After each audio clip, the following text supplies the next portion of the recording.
tak trudno jest znaleźć idealny ekran do gamingu. Z jednej strony zależy nam na wysokim odświeżaniu, tylko że przez smużenie i dość wolną reakcję technologii VA i IPS, nawet 360 Hz czy jeszcze szybsze monitory wcale nie dają takiego cudownego wrażenia z rozgrywki, jakiego byśmy oczekiwali. Mocno zależy nam też na reprodukcji kolorów i dobrym kontraście, a jest to kolejne pole, na którym standardowe ekrany nie zawsze błyszczą. Owszem, technologia Mini LED dość dobrze rozwiązuje problem czerni, ale w niektórych scenach efekt aureoli, czyli tego blasku wokół podświetlanych obiektów, zwłaszcza na czarnym tle, też pozostawia wiele do życzenia. No, może nie wygląda to aż tak drastycznie jak teraz, ale w grach czy filmach potrafi to być zdecydowanie bardziej widoczne.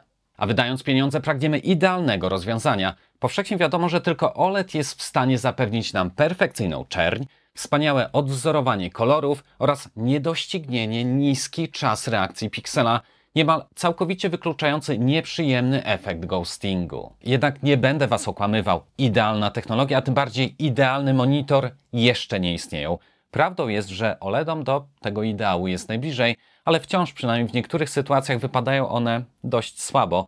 Dlatego OLEDy, choć takie cudowne, nie nadają się do każdego zastosowania i czasem lepiej postąpisz, jeśli wybierzesz ekran wykonany w starszej technologii. Monitor ma Ci służyć przynajmniej kilka lat, dlatego poświęcasz swój czas i starasz się zrobić wszystko, co w Twojej mocy, aby wybrać mądrze i dokładnie to rozumiem. Co prawda, dzisiaj skupimy się na technologii OLED, omówimy jej wady i zalety, ale że za mną znajdują się dwa kolejne, też 27-calowe monitory tego samego producenta, z tym, że wykonane w technologii IPS oraz VA, to pomogę Ci wybrać ten, który sprawdzi się u Ciebie najlepiej, bo może wcale nie musisz wydawać tyle pieniędzy na OLEDa. Z tej strony Paweł, a Ty oglądasz kanał Techmania HD. Zapraszam. Ten materiał obejrzysz dzięki wsparciu platformy GVG Mall. Jeśli wciąż męczysz się z tym nieznośnym napisem przypominającym o potrzebie aktywacji, to już teraz odwiedź link znajdujący się w opisie. Zakupiony klucz otrzymasz w przeciągu kilku minut i wystarczy go wkleić w ustawieniach aktywacji, co nie tylko zalegalizuje Twoją wersję systemu, ale także pozwoli Ci na bezproblemowe przejście na Windows 11. Pakiet Office aktywujesz i przypiszesz do swojego konta w równie prosty sposób, a z kodem TMHD otrzymasz dodatkowe 20% zniżki, które przy okazji różnych świąt i wydarzeń potrafi wzrosnąć do 30%. Przestań przepłacać i już teraz odwiedź stronę. Mam nadzieję, że dwa poprzednie materiały o konstrukcjach KTC już widzieliście, lecz nim przejdziemy do samych różnic i tego, która technologia ekranu i dla kogo jest najlepsza, powinniśmy omówić dokładniej trzeci model, czyli G27P6. Na tle poprzednich wyróżnia się tym, że nie mamy tu do czynienia z podświetleniem Mini LED, a matrycą OLED. Panel ma przekątną 26,5 cala, choć wszystkie trzy ekrany są w formacie 16:9, to ten z dopiskiem Pro ma rozdzielczość 4K. Pozostałe dwa, czyli M27T20 oraz dzisiaj testowany G27P6 są o rozdzielczości 1440p, czyli zgodnie z ostatnią przeprowadzoną u mnie ankietą wpisują się idealnie w Wasze preferencje. Kolejną, ważniejszą różnicą jest to, że OLED ma najwyższe odświeżanie z całej trójki, 240 Hz. Jednak odświeżanie to nie wszystko, liczy się też ghosting, czyli smużenie, które w przypadku OLEDów jest blisko 100 razy niższe niż w najszybszych gamingowych monitorach opartych na technologii LCD.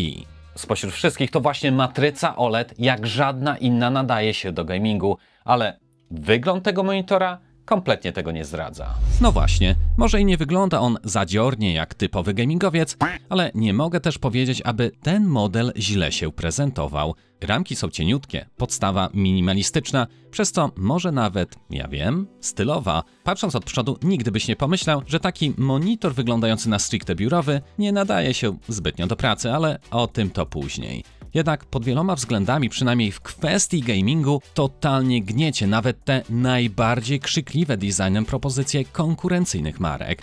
Dopiero z tyłu model ten odrobinę bardziej zdradza swój charakter. Cała elektronika, jak i chłodzenie panelu OLEDowego zostały ukryte pod zaoblonym wybrzuszeniem.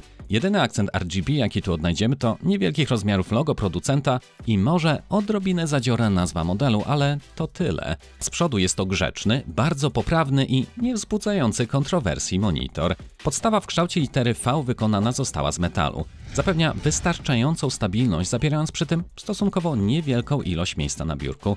W swej budowie jest nieskomplikowana i przykręcamy ją palcami. Do przymocowania ramienia również nie potrzebujemy żadnych narzędzi.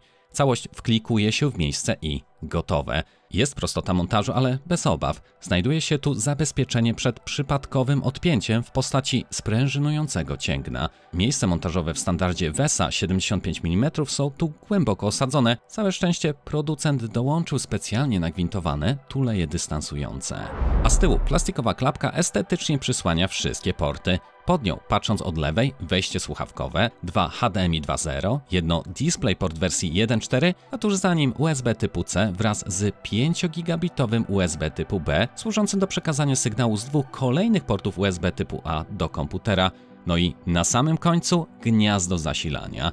W zestawie otrzymujemy standardowo kabel DisplayPort, HDMI, ale co ciekawsze także USB typu C z funkcją przekazywania obrazu. Jest to bardzo istotne, bowiem model ten obsługuje technologię DP Alt Mode, co oznacza, że tym skromnie wyglądającym złączem możemy transferować sygnał w 1440p z 240 Hz odświeżaniem i to w 10 bitach, ale jednocześnie uzyskujemy pełną kontrolę nad podłączoną myszą i klawiaturą do monitora.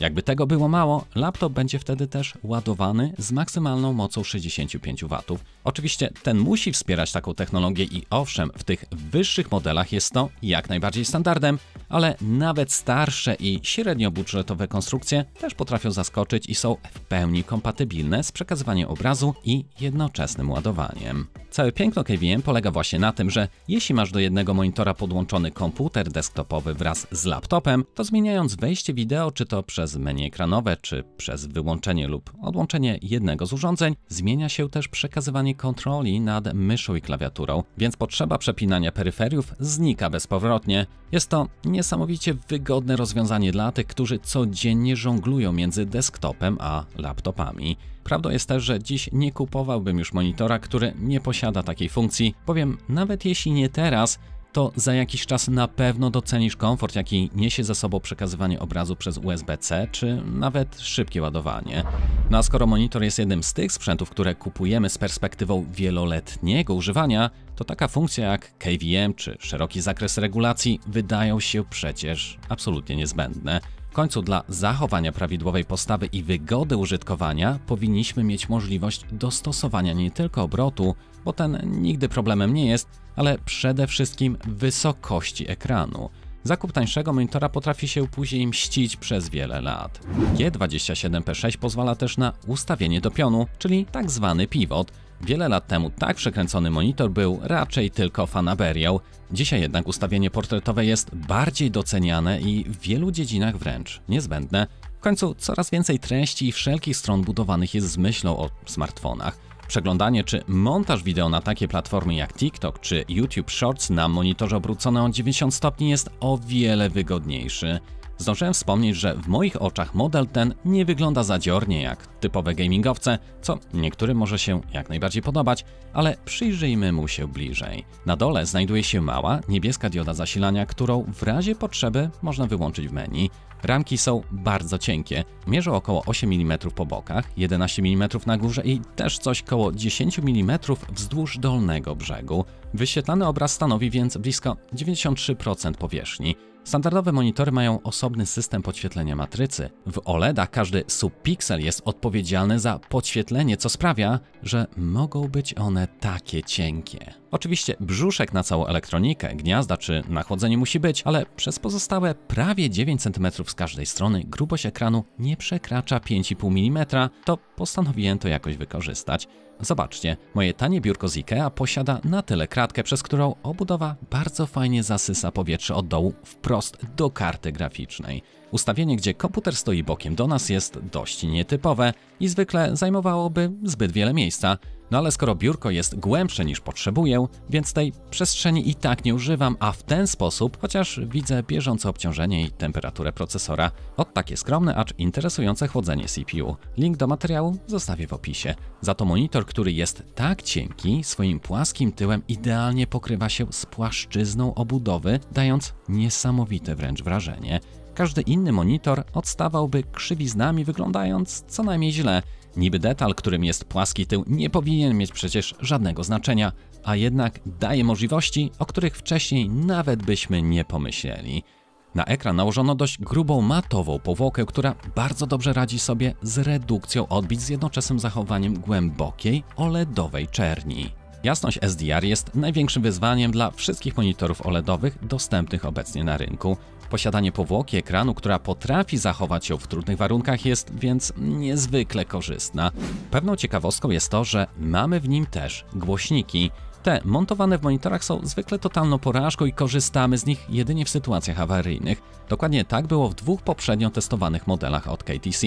Tu jednak bardzo pozytywne zaskoczenie i o dziwo grają całkiem znośnie. Absolutnie nie mówię, że idealnie, nie ma o tym nawet mowy, ale że tak powiem, da się ich używać. W poprzednich modelach 2-watowe głośniczki skierowane były do dołu. Tutaj 2 5-watowe sztuki zapewniają dużo lepsze brzmienie i nawet jakby odrobinę basu. Umieszczono je też po bokach, co daje przyjemniejsze odczucia z odsłuchu dźwięku stereofonicznego. Nie jestem fanem porównywania brzmienia przez YouTube, ale taki szybki teścik już jakieś pojęcie może nam dać.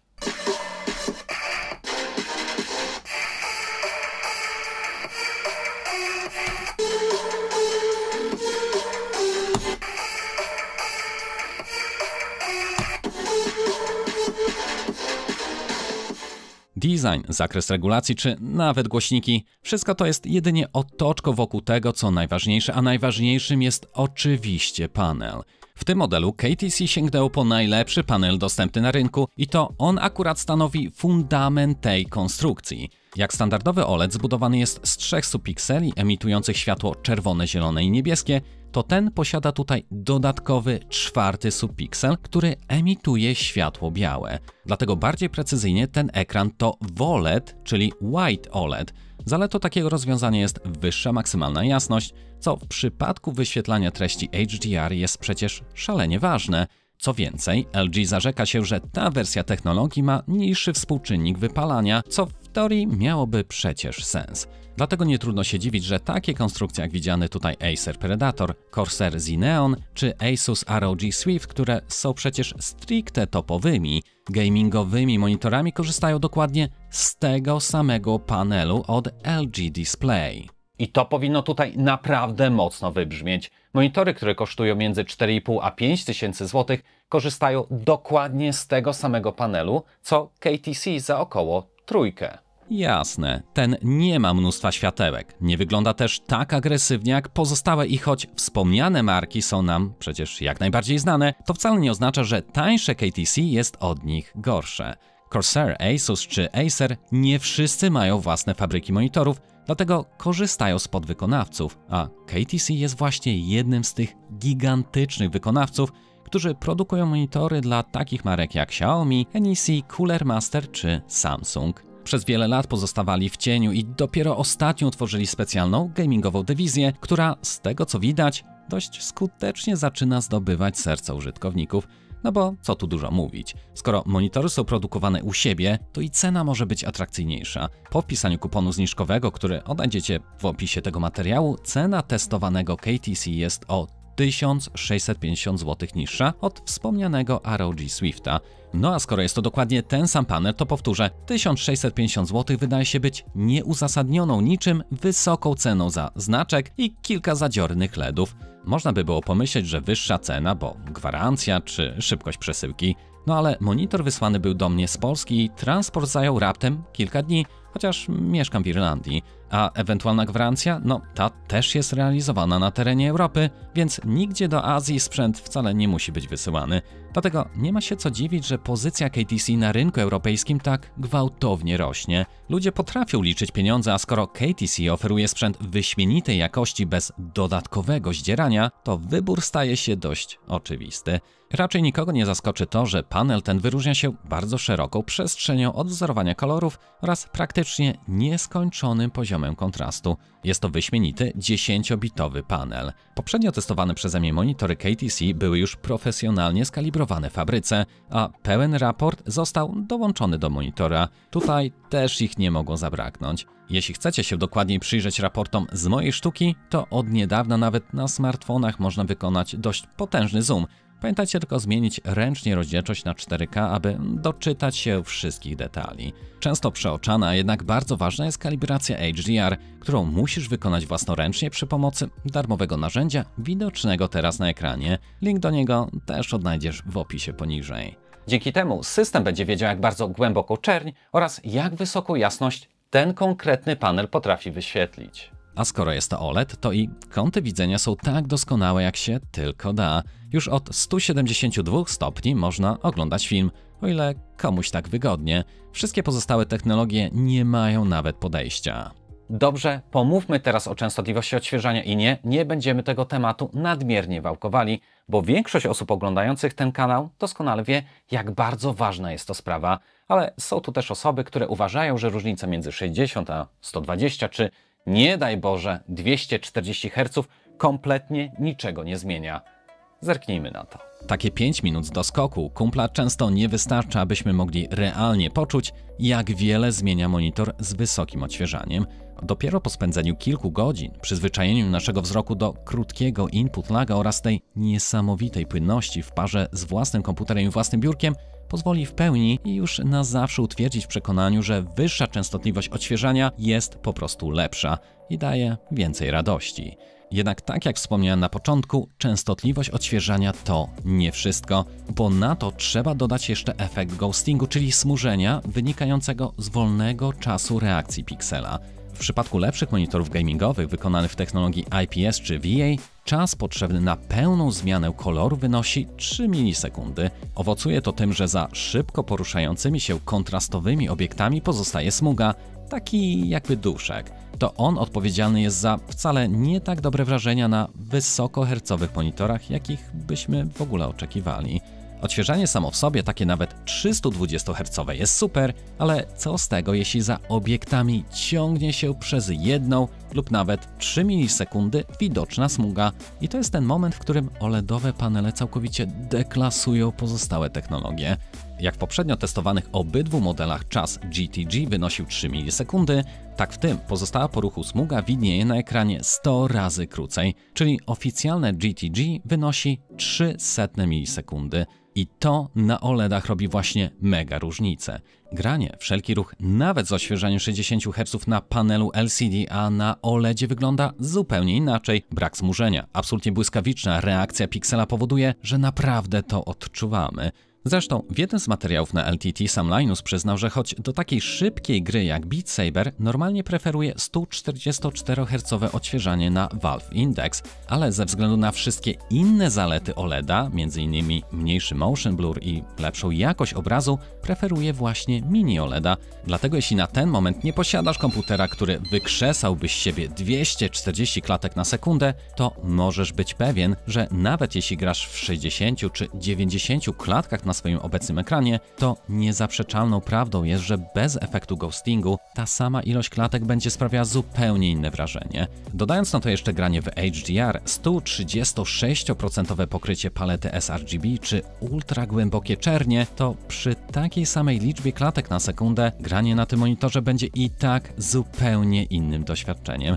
Dlatego choć z wyglądu monitor ten bardziej przypomina biurową konstrukcję, to jest on pełną gębą jednym z najlepszych ekranów do gamingu na rynku. To, że współpracują z technologią AMD FreeSync Premium i kompatybilny jest z Nvidia G-Sync, to oczywista oczywistość i jedyne czego żałuję to to, że przez YouTube swoją kamerą nie jestem w stanie Ci tego do końca pokazać. Dlatego też przejdźmy teraz do tematu menu, które prezentuje się bardzo podobnie jak to omówione przy okazji poprzednich modeli, chociaż są tu przede wszystkim 3 różnice. Odnajdziemy dodatkowe funkcje pokroju OLED Pixel Refresher, którego zadaniem jest odświeżanie i oczyszczanie pikseli, a także OLED Expert. Jest tu również wbudowany wygaszacz ekranu, jak i funkcja Low Input Lag, która powinna ograniczyć opóźnienie sygnału. Chociaż nie mam jak zmierzyć tej funkcji, dlatego nie mogę obiecać, że ona cokolwiek poprawia. Tak samo jak w poprzednich modelach, do nawigacji wykorzystujemy umieszczony na tyle przyjemny joystick. No dobra, joystick, menu,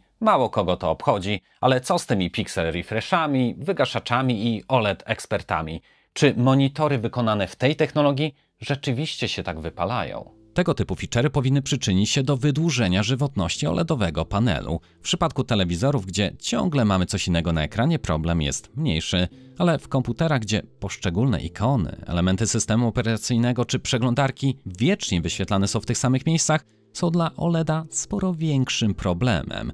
Jedną z funkcji zapobiegającą temu zjawisku jest OLED Expert, który od czasu do czasu przesuwa faktycznie wyświetlany obraz na ekranie monitora. No i nie jest to ściemą. Otóż mierząc ramki zauważyłem, że są one raz mniejsze, raz większe. Tutaj widzimy, że obraz wyświetlany jest maksymalnie do prawej i do góry, bowiem patrząc na lewą stronę widzimy, że zostają tu jakieś 2, może 3 mm wolnej przestrzeni. Innego dnia zauważyłem, że obraz przesunął się znowu, ale tym razem do prawego dołu, zostawiając odrobinę wolnej przestrzeni w innych miejscach. Te kilka pikseli raz w jedną, raz w drugą zawsze trochę zminimalizuje ryzyko wypalenia na konturach ikon czy czcionek. Sam fakt, że jest to WOLED, a nie OLED, też powinien przyczynić się do dłuższego życia matrycy. Może i pierwsze OLEDy nie zachwycały żywotnością, ale te produkowane od kilku lat wypalają się już zdecydowanie mniej i wolniej. Sam posiadam telewizor LG od 3 lat. Oczywiście filmy i seriale co wieczór to jedno, ale sporo było na nim też grane i nie zaobserwowałem obniżenia maksymalnej jasności. Wniosek z tego taki, że chyba nie ma co się już tak bać OLEDowej technologii. Aczkolwiek w ogólnym rozrachunku to bardzo niski input lag oraz wysoka 240 Hz częstotliwość odświeżania, czyli szeroko pojęta responsywność panelu, w połączeniu z bardzo dobrą ostrością ruchomego obrazu i bogactwem kolorów sprawia, że jest to doskonały wybór do grania i oglądania filmów. Obraz wygląda pięknie w SDR, ale tak w pełni ożywa dopiero w HDR, gdzie błyszczą nieodłączne cechy tego panelu. Prawdziwa czerń i niesamowity kontrast technologii OLED idealnie nadają się do dynamicznej rozgrywki, jak i treści HDR. Wystarczy spojrzeć, jak wygląda przykładowy materiał na OLEDzie, który na tym ujęciu stoi po środku, a technologią lokalnego wygaszania mini LED po lewej i standardowego podświetlania LEDowego po prawej. Mini LED jest fajnym pomostem łączącym tę przepaść, ale oczywiście ma swoje wady, o czym mówiłem dokładnie w poprzednich 2 materiałach. Jednak model G27P6 też idealny nie jest. Niektóre wady przypisać należy samej technologii OLED, inne już to sprawka KTC. Tutaj najbardziej doczepiłbym się tego fioletowego klipsa oraz ramienia utrzymującego monitor. Póki stoi jeszcze bez żadnego kabla podłączonego, wszystko wygląda super, ale jak już wepniesz zasilanie, DisplayPort, HDMI, USB-C, do tego myszą i klawiaturą zajmiesz 2 kolejne porty USB-A i do komunikacji z PC podepniesz jeszcze USB typu B, to powodzenia. Nie ma najmniejszej opcji ukrycia tych wszystkich kabli, przez to wygląda to, przynajmniej w moim odczuciu, absolutnie tragicznie. Kolejną wadą jest brak możliwości wyłączenia funkcji ABL, czyli automatycznego ograniczenia jasności. A w trakcie pracy może ona powodować niepożądane efekty. Otóż problem w tym, że jasność ekranu zmienia się w zależności od zawartości, co staje się szczególnie zauważalne podczas zmiany rozmiaru okna. Potrafi być to irytujące w zastosowaniach biurowych oraz utrudnia krytyczną analizę jasności przy pracy z fotografią. Prościej mówiąc, ekran potrafił raczyć nas jasnością rzędu 700 nitów, ale tylko w przypadku małego obszaru świecenia. Jeśli ten obejmuje 25% powierzchni, to jasność spada już do 450 nitów, za to gdy zarzucimy na ekran samą biel, to maksimum, które ten OLEDowy panel LG jest w stanie z siebie wykrztusić, to jedyne 135 nitów.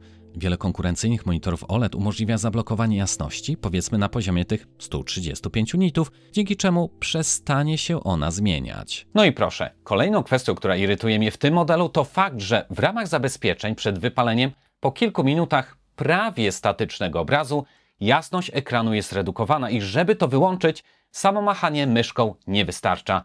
Musi dojść do większej zmiany, co naprawdę potrafi irytować. Zobaczcie sami. Nic. Dopiero się podjaśnił. Nic więc nie jest idealne, dlatego wybierając ekran powinieneś wybrać go mądrze, bo najdroższy nie zawsze znaczy najlepszy. Tak więc jeśli potrzebujesz monitora do Excela czy pracy z tekstem, to absolutnie nie ma co płacić więcej za ekran OLEDowy i to nawet wtedy, jeśli siedzisz na $1 000 000, bowiem tu przychodzi kolejna wada technologii WOLED, a jest nią niestandardowy układ subpikseli powodujący coś, co moglibyśmy nazwać frędzlami. Jak standardowy układ subpikseli RGB wygląda bardzo dobrze po włączeniu wygładzania czcione ClearType, tak RWBG już niekoniecznie. Problem polega na tym, że czerwony jest zamieniony miejscami z zielonym subpikselem, wskutek czego tekst, jak i elementy interfejsu użytkownika wyglądają miękko, czy też nieostro. Istnieją alternatywy dla ClearType, które biorą poprawkę na inne ułożenie subpikseli, ale to już wymaga odrobinę kombinowania oraz samozaparcia, a wiadomo, że z tym bywa pod górkę. I tym samym przechodzimy do zagadnienia, który ekran powinieneś wybrać ty. Jeśli potrzebujesz monitora do pracy z tekstem i przeglądania internetu, to oczywiście bardziej zadowolony będziesz z dwóch tańszych modeli KTC. Nawet nie chodzi tu o pieniądze, ale ze względu na wspomniane subpiksele, czytelność na OLEDzie jest po prostu gorsza. No i kolejny fakt to to, że pomimo wszystkich tych zabezpieczeń i funkcji przed wypaleniem, to i tak pewnie to kiedyś nastąpi. Jeśli przez 8 godzin każdego dnia siedzisz w jednym i tym samym programie, to proces degradacji zdecydowanie przyspieszysz, dlatego nawet jeśli miałeś marzenie zakupu OLEDa, to, no mój drogi, obawiam się, że muszę ci to stanowczo odradzić. Do pracy typowo biurowej i dorywczego gamingu zdecydowanie lepszym wyborem byłby najtańszy z trzech modeli M27T20, ale jeśli multitasking jest dla ciebie priorytetem i masz odrobinę wyższy budżet, to wtedy warto rozważyć M27P20 Pro. Tutaj rozdzielczość 4K w parze ze skalowaniem niższym niż te domyślne dla tej przekątnej pozwala umieścić sporo więcej elementów na ekranie, jednocześnie zachowując bardzo wysoką szczegółowość. Lubię być wtedy o te kilkanaście centymetrów bliżej ekranu, co sprawia wrażenie sporo większej przestrzeni do pracy. W biurowych zadaniach ogromnie poprawia to komfort. Model Pro wyposażony został w matrycę IPS, czyli mamy tu też bardzo dobre pokrycie kolorów i lepsze niż zadowalające kąty widzenia. Nie tak dobre jak w OLEDzie, ale jak dla tego typu rodzaju podświetlenia jest tak dobrze, jak tylko może być. Ze względu na sporo niższe zmurzenie technologii IPS, model M27P20 Pro wypada też sporo lepiej w gamingu względem najtańszej propozycji KTC, która wyposażona została już w panel VA, mający jednocześnie najgorsze kąty widzenia i zauważalnie wyższe smużenie. Jeśli chodzi jednak o konsumowanie treści wideo i to nie w postaci filmików na YouTube, a kinowych produkcji w HDR, to nic tak Cię nie oczaruje jak OLEDowy panel modelu G27P6. Jest on najtańszym sposobem na uzyskanie tak wspaniałych wizualnych doznań. Jednocześnie w przypadku gamingu zarówno stricte kompetytywnego, jak i casualowego, to gwarantuję Ci, że nic innego nie da Ci tyle radości. W szybkich strzelankach 230 Hz z totalnym brakiem smużenia smakuje lepiej niż 360 na IPS-ie. Natomiast jeśli preferujesz gry spokojniejsze, to i one też wyglądają inaczej na takim OLEDzie niż na jakimkolwiek innym monitorze. Jeśli tylko budżet Ci na to pozwala, to wydaje się to być najlepszym możliwym obecnie wyborem. Linki do poprzednich recenzji monitorów, jak i do aktualnych cen odnajdziesz jak zawsze w opisie poniżej. Jeżeli podobał Ci się ten materiał, to koniecznie odwiedź moją stronę www.techmaniakhd.pl. Dzięki intuicyjnemu menu na pewno odnajdziesz tam kolejne inspirujące Cię materiały. Do zobaczenia w następnym hej!